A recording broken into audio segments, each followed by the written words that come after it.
कारण काल लोकांनी गाड्या साफ केलेल्या आहेत. म्हणजे आमचे या ठिकाणी रक्षित गायकर आहेत, त्यांची गाडी सुद्धा आपल्याला अंदाज येणं गरजेचं आहे. टीसीबीचं ऑफिस आपण या ठिकाणी आमचे सन्माननीय एक ऑफिस आमचा डोंबिवलीमध्ये हवा आहे. तो ऑफिस तुम्ही बनवलाय, पण तिथे अधिकारीच नसतो.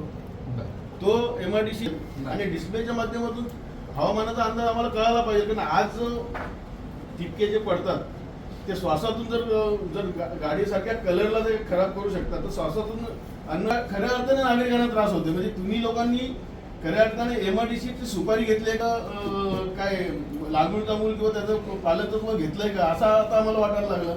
कारण तुमचं कंट्रोल या MRDCच्या केमिकल कंपनीवर असणं गरजेचं आहे. आणि तोच कंट्रोल नसणारा माणूस जर या ठिकाणी बसला नसेल तर डोंबिवली शहरात म्हणजे कुठल्या काय कल्याणला आपली मागणी केली ना, राजधानी मागणी केली, तुमचं ऑफिस बनवला, तुमचा 24 तास माणूस नको बसायला. कल्याणला आहे का मला सांगा. MRDC डोंबिवली ते कल्याणला काय करता तुम्ही?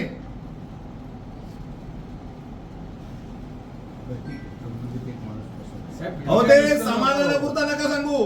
तुमचा माणूस काय काय करतो ना, आता वॉच ठेवून जर सांगितलं ना तर पळता बोई तोडलेला तुम्हाला. आज कामाच्या बोलवतात कशा करता? कामाच्या होतं ना.